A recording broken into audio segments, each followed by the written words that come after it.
The Grinch by Dr. Seuss. Every Who down in Whoville liked Christmas a lot, but the Grinch, who lived just north of Whoville, did not.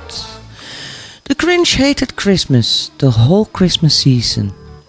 Now, please don't ask me why. No one quite knows the reason. It could be his head wasn't screwed on just right.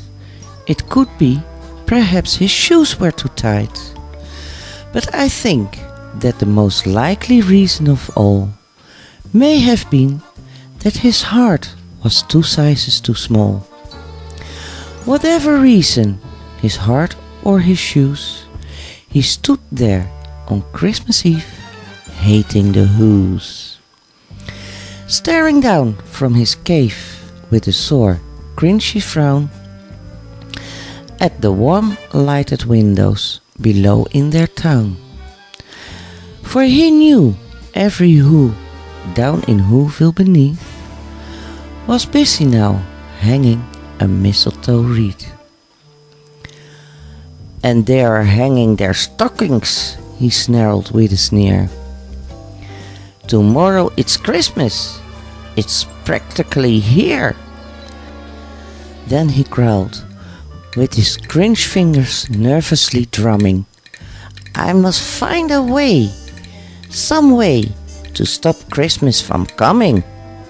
For tomorrow, he knew, all the Who girls and boys would wake bright and early.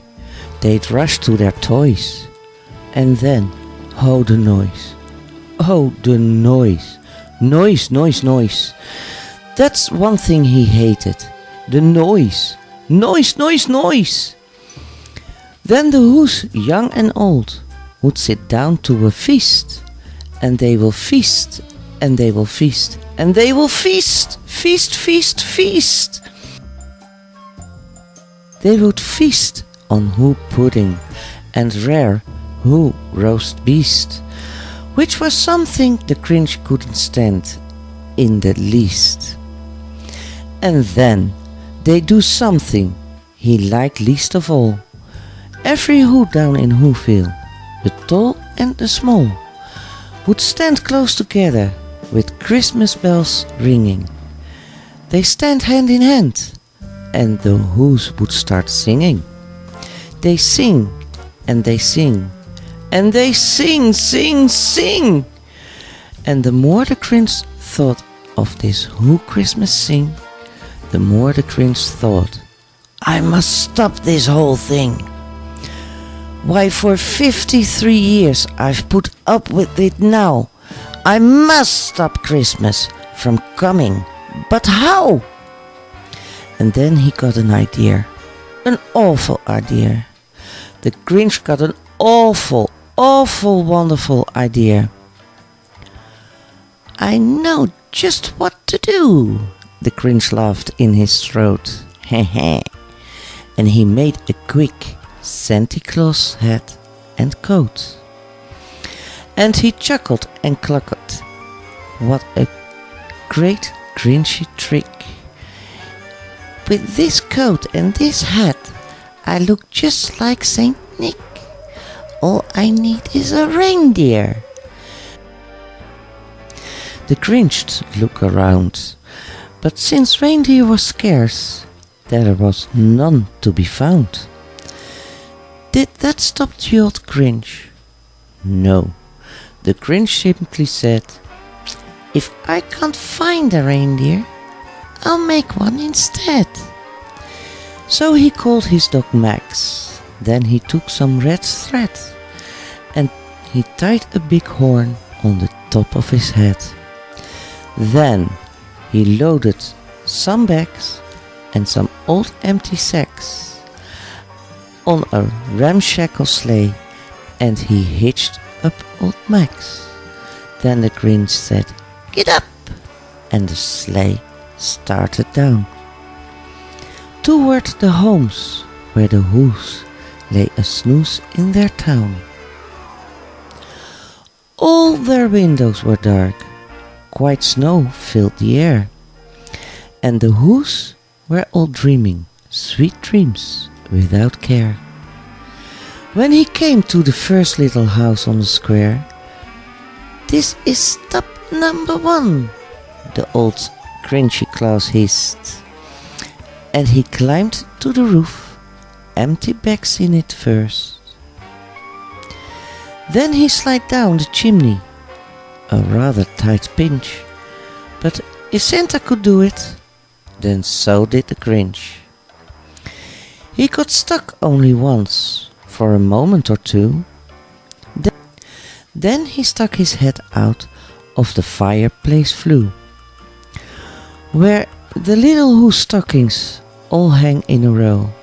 "These stockings," he grinned, "are the first things to go." Then he slithered and slunk, with a smile most unpleasant, around the whole room, and he took every present. Pop guns and bicycle, roller skates, drums, checkerboards, tricycles, popcorns and plums. And he stuffed them in bags.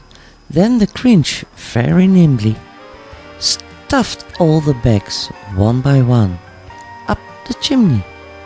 Then he slunk to the icebox. He took the Who's feast. He took the Who pudding. He took the roast beast. He cleaned out the icebox as quick as a flash. Why, that Grinch even took their last can of Who hash. Then he stuffed all the food up the chimney with glee. "And now," grinned the Grinch, "I will stuff up the tree." And the Grinch grabbed a tree, and he started to shove, when he heard a small sound like the coo of a dove. He turned around fast, and he saw a small Who. Little Lindy Lou, who was not more than 2. The Grinch had been caught by this tiny Who daughter, who'd got out of bed for a cup of cold water. She stared at the Grinch and said, "Santa Claus, why? Why are you taking our Christmas tree? Why?" But you know, the old Grinch was as smart as slick. He thought up a lie, and he thought it up quick. "Why, my sweet little tot," the fake Santa Claus lied, "there's a light in this tree that won't light on one side, so I'm taking it home to make my workshop dear. I'll fix it up there, then I will bring it back here." And his fib fooled the child. Then he patted her head, and he got her a drink, and he sent her to bed. And when Cindy Lou Who went to bed with her cup, he went to the chimney and stuffed the tree up. Then the last thing he took was a log for their fire. Then he went up to the chimney himself, the old liar. On their walls he left nothing but hooks and some wire, and the one speck of food that he left in the house was a crumb that was even too small for a mouse. Then he did the same thing to the other Who's houses, leaving crumbs much too small for the other Who mouses. It was 1/4 dawn, all the Who's still in bed, all the Who's still a snooze, when he packed up his sled. Packed it up with their present, the ribbons, the wrappings, the tags and their tinsels, the trimmings, the strappings. 3,000 feet up to the side of Mount Crumpit, he rode with his load to the tip top to dump it. Boo-hoo to whoos, he was grinchly humming. They're finding out now that no Christmas is coming. They're just waking up. I know just what they'll do. Their mouth will hang open a minute or two. Then the whoos down in Whoville will cry, boo-hoo-hoo. That's a noise, grinned the Grinch, that I simply must hear. So he paused, and the Grinch put his head to his ear, and he did hear a sound rising over the snow. It started in loud, then it started to grow.